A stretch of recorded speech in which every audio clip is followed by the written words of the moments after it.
Hai teman-teman, selamat datang di IT News, tempatnya berita aktual dan fakta yang jarang diungkap media lain.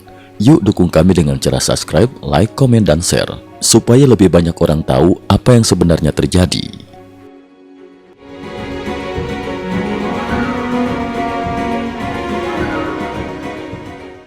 Salam pemirsa, 27 hingga 28 November 2025 menjadi rangkaian hari penuh gejolak dalam geopolitik global. Saat Tiongkok menurunkan tensi militer dan menyerukan stabilitas, dua kekuatan nuklir terbesar dunia Amerika Serikat dan Rusia justru mengirim sinyal paling agresif dalam puluhan tahun terakhir. Situasi ini membuat para analis menyebut dunia sedang memasuki periode paling berbahaya sejak berakhirnya Perang Dingin.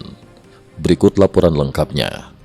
Pada 27 November 2025, Presiden AS Donald Trump dalam sebuah pengerahan keamanan nasional di Washington menyatakan bahwa ia telah menginstruksikan sistem pertahanan Amerika untuk bersiap melakukan uji coba nuklir jika kondisi global menuntut hal tersebut.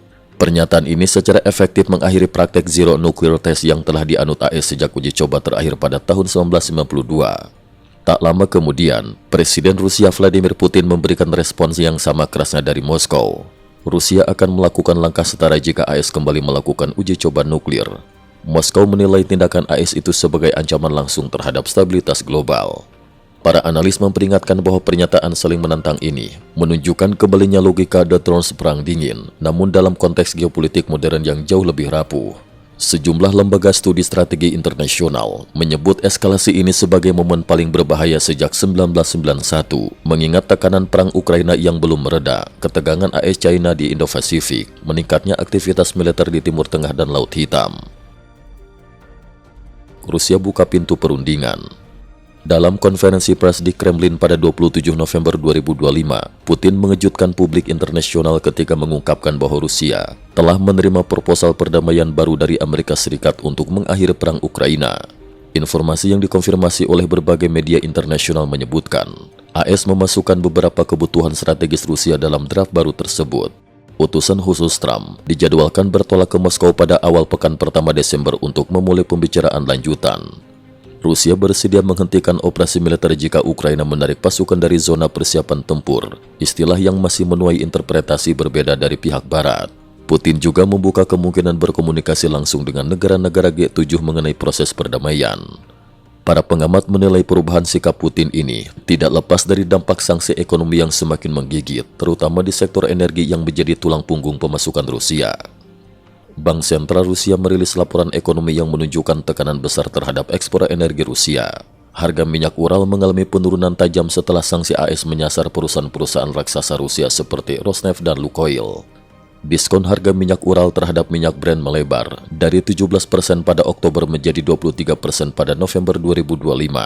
Para ekonom menyebut pelebaran diskon ini sebagai sinyal jelas bahwa Rusia kesulitan mencari pembeli dengan harga yang menguntungkan, biaya logistik dan risiko perdagangan meningkat drastis, cadangan devisa Rusia mulai tergerus untuk menopang anggaran perang. Tekanan ekonomi tersebut diyakini menjadi faktor kunci yang mendorong Moskow lebih terbuka terhadap proposal perdamaian baru. Turki siap kirim pasukan penjamin perdamaian. Kementerian Pertahanan Turki mengumumkan bahwa Ankara siap berpartisipasi dalam pasukan penjamin perdamaian internasional di Ukraina apabila kesepakatan damai final tercapai.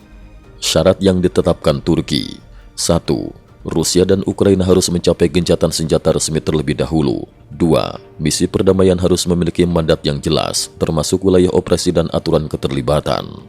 Keterlibatan Turki sangat signifikan karena Turki adalah anggota NATO namun memiliki hubungan diplomatik aktif dengan Rusia. Ankara sebelumnya menjadi mediator penting dalam perjanjian gandum Laut Hitam pada 2022 hingga 2023.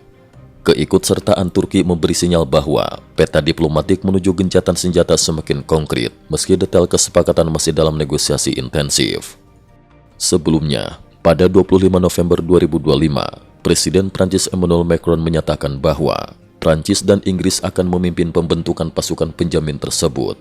Amerika Serikat untuk pertama kalinya juga akan ikut terlibat dalam struktur peacekeeping itu. Kesimpulan, rangkaian peristiwa pada 27 hingga 28 November 2025 menunjukkan dunia berada dalam titik keseimbangan yang rapuh. Dua kekuatan nuklir terbesar bersiap kembali ke era uji coba senjata atom. Rusia untuk pertama kalinya dalam beberapa bulan menunjukkan sinyal bersedia berunding. Sanksi ekonomi memukul keras Moskow mempersempit opsi yang tersedia. Turki, Prancis, dan Inggris mulai merancang platform pasukan penjamin perdamaian internasional. Jika langkah diplomasi berhasil, perang Ukraina mungkin memasuki fase baru. Namun jika salah satu pihak salah melangkah, risiko eskalasi nuklir menjadi ancaman nyata. Cukup sekian dulu, terima kasih atas perhatiannya. IT News juga memiliki channel di platform kancing.com. Mohon kunjungan dan bantu subscribe agar bisa mengikuti perkembangan dunia tanpa batas. Terima kasih. Link kancing ada di dalam description.